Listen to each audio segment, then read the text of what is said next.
The National Electrical Code, or NEC, has specific requirements for floor plugs. Firstly, floor plugs must be located in areas where they are unlikely to be damaged by traffic or furniture.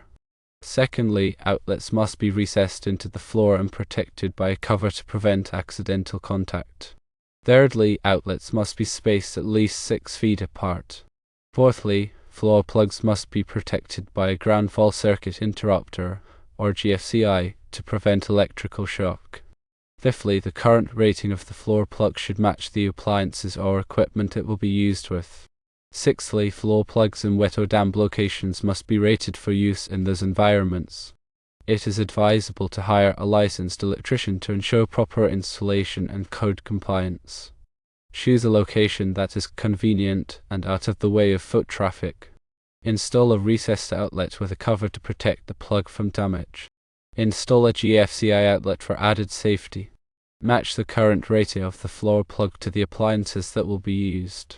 Consider having multiple floor plugs installed to accommodate different locations in the kitchen. If the house is in a historic district, there may be additional restrictions on floor plugs. Check with the local building department for specific requirement. A ground fault circuit interrupter, or GFCI, is a safety device designed to protect people from electrical shock. It works by monitoring the current flowing in a circuit and quickly cutting off the power if it detects any leakage to ground. This leakage, known as a ground fault, can occur when electricity flows through an unintended path, such as a person's body. GFCI outlets are commonly installed in areas where water is present, such as kitchens, bathrooms, and outdoor locations, as these environments increase the risk of electrical shock. The NEC requires GFCI protection for most 125-volt, 15 and 20 amp receptacles in these locations. When a ground fault occurs, the GFCI trips, interrupting the circuit and preventing a dangerous electrical shock. This happens very quickly, typically in a fraction of a second, making the GFCI an effective safety measure. GFCI outlets can be identified by their test and reset buttons. Regular testing of GFCI outlets is recommended to ensure they are functioning properly. To test a GFCI outlet, simply press the test button. This should cause the outlet to trip and cut off power to the circuit. To reset the outlet, press the reset button. If the GFCI outlet does not trip when the test button is pressed or does not reset properly, it should be replaced by a qualified electrician. In addition to outlets, GFCI protection can also be provided by GFCI circuit breakers, which are installed in the electrical panel. These breakers protect the entire circuit, including all outlets and devices connected to it. It is important to note that GFCIs do not protect against overloads or short circuits. These conditions are protected by circuit breakers or fuses. GFCIs are specifically designed to protect against ground faults, which are the most common cause of electrical shock. The current rating of a floor plug refers to the maximum amount of electrical current that the plug is designed to safely handle. Electrical current is measured in amps, and the current rating of a floor plug is typically indicated on the plug itself or its packaging. It is crucial to match the current rating of the floor plug to the appliances or equipment that will be used with it to prevent overloading the circuit and creating a fire hazard. Overloading a floor plug can cause the wires inside the plug to overheat, which can melt the insulation and potentially start a fire. It can also damage the appliance or equipment connected to the plug. To determine the appropriate current rating for a floor plug, it is necessary to know the current draw of the appliances or equipment that will be used with it. This information is usually found on the appliance's nameplate or in its user manual. The nameplate typically lists the voltage and wattage of the appliance. To calculate the current draw in amps, divide the wattage by the voltage. For example, if an appliance is rated at 1200 watts and operates on a 120 volt circuit, the current draw would be 10 amps. Once the current draw of the appliances is known, choose a floor plug with a current rating that is equal to or greater than the total current draw. It is always better to err on the side of caution and choose a plug with a slightly higher current rating than necessary. In residential wiring, floor plugs are typically rated at either 15 amps or 20 amps. A 15 amp floor plug is suitable for most general-purpose applications, while a 20 amp floor plug is recommended for appliances that draw a significant amount of current, such as refrigerators, microwave ovens, and air conditioners. When installing a floor plug, it is important to use the correct size wire and circuit breaker to match the current rating of the plug. Using undersized wire or a circuit breaker with a lower amperage rating can create a fire hazard. It is also important to follow all applicable electrical codes and regulations to ensure a safe and reliable installation. Recessed outlets are electrical outlets that are installed inside a box that is set into the wall or floor. The face of the outlet is flush with the surface, and the plugs are recessed into the box. This type of outlet is often used in areas where space is limited or where a clean, uncluttered look is desired. Recessed outlets offer several advantages over traditional surface-mounted outlets. Firstly, they take up less space, as they do not protrude from the wall or floor. This can be especially beneficial in small rooms or in areas where furniture needs to be placed close to the wall. Secondly, recessed outlets can be more aesthetically pleasing than traditional outlets.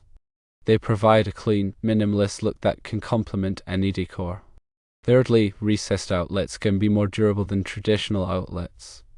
Because the plugs are recessed into the box, they are less likely to be damaged by accidental bumps or knocks. Fourthly, recessed outlets can be safer than traditional outlets. The recessed design helps to prevent accidental contact with the live electrical terminals. When installing recessed outlets, it is important to follow all applicable electrical codes and regulations. The outlet box must be properly grounded, and the wiring must be installed correctly. It is also important to choose the right type of outlet for the application.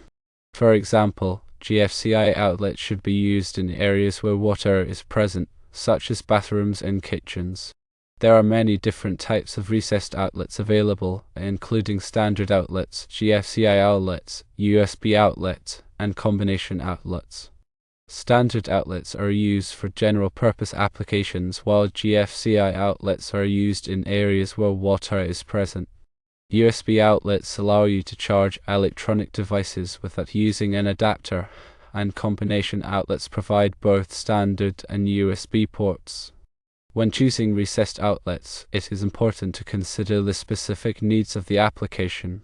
Choose outlets that are appropriate for the location and the types of devices that will be plugged into them. The NEC specifies minimum spacing requirements for electrical outlets to ensure convenient access to power and prevent the use of extension cords. For dwelling units, receptacles must be installed so that no point along the floor line in any wall space is more than 6 feet, measured horizontally, from an outlet in that space. This effectively means that outlets should be spaced no more than 12 feet apart along any wall. The purpose of this requirement is to minimize the use of extension cords, which can be a safety hazard. Extension cords can be easily damaged or overloaded, which can lead to fires or electrical shocks. By providing adequate spacing between outlets, the NEC helps to ensure that occupants have access to power without having to rely on extension cords. The NEC also specifies minimum spacing requirements for outlets in kitchen countertops. Receptacles must be installed so that no point along the countertop is more than 24 inches, measured horizontally, from an outlet. This effectively means that outlets should be spaced no more than 4 feet apart along any countertop. The purpose of this requirement is to provide convenient access to power for kitchen appliances. The NEC also specifies minimum spacing requirements for outlets in bathrooms. At least one receptacle must be installed within 3 feet of the outside edge of each basin. This receptacle must be GFCI protected. The purpose of this requirement is to provide convenient access to power for bathroom appliances such as hair dryers and electric razors, while also providing protection against electrical shock. In addition to the minimum spacing requirements, the NEC also specifies requirements for the location of outlets. Outlets must be installed in readily accessible locations and must not be obstructed by furniture or other objects. The NEC also prohibits the installation of outlets in certain locations, such as inside showers or bathtubs. It is important to note that the NEC is a minimum standard and that local codes may have more stringent requirements. Always check with your local building department to determine the specific requirements for your area. The NEC requires that all 125 volt, 15 and 20 amp receptacles installed in dwelling units be tamper-resistant. Tamper-resistant receptacles have internal shutters that prevent children from inserting objects into the slots. The purpose of this requirement is to protect children from electrical shock. Tamper-resistant receptacles are easily identifiable by the letters TR on the face of the receptacle. When replacing existing receptacles, it is important to replace them with tamper-resistant receptacles. It is also important to note that tamper-resistant receptacles are not required for receptacles that are located more than 5.5 feet above the floor.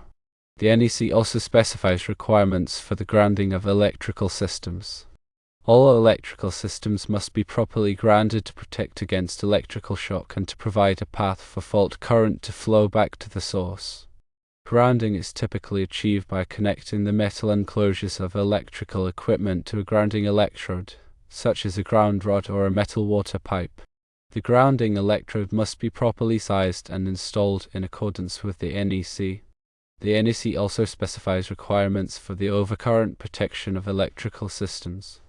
Overcurrent protection is provided by circuit breakers or fuses, which are designed to interrupt the flow of current in the event of an overload or short circuit.